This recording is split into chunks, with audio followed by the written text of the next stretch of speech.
मला असं वाटतं की बच्चू भाऊसुद्धा मंत्री राहिलेला आहे, सरकारमध्ये त्यांनी 5 वर्ष काम केलेलं आहे. त्यानंतरही याच्या आधीही त्यांनी विधिमंडळात आणि बाकी सगळ्याच्यात विधानसभा सदस्य म्हणून काम केलेलं आहे. मला असं वाटतं या प्रकारे बच्चू भाऊ ज्या प्रकारे वागतात ते चुकीचं आहे आणि नेहमी काहीतरी अशी स्टंटबाजी करणं आणि लोकांना वेठीस धरणं, शहरातील लोकांना वेठीस धरणं हे चुकीचं पद्धत आहे. पण तुम्हीच आश्वासन दिलं तुमच्या जाहीरनाम्यात आहे शेतकरी कर्जमाफी, त्यासाठीच ते आंदोलन करतायत, तुमचे मित्रपक्ष राहिलेले आहे.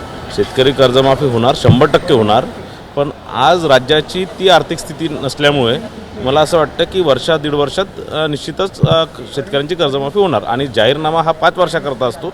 5 वर्षात ते सगळे जाहीरनाम्यातले कामं करत असतात. आज 1 वर्षसुद्धा सरकारला झालेलं नाही. भाऊ, विजय वडेट्टीवार यांनी 1 तारखेला ओबीसी नेत्यांची बैठक नागपुरात बोलावली आहे, तो GR रद्द करावा अशी मागणी करतात. ज्या प्रकारे विजय वडेट्टीवारजींनी नागपुरात मोर्चा काढला आणि त्यानंतर सोशल मीडियावर त्यांच्यावर टीकाची झळ सुरू झाली आणि मागचे त्यांचे काही व्हिडिओज ज्यांनी त्यावेळेस मराठा समाजाला ओबीसीमध्ये आरक्षण देण्याच्या संदर्भातली मागणी जरांगे पाटील यांच्या आंदोलनात जाऊन केली होती.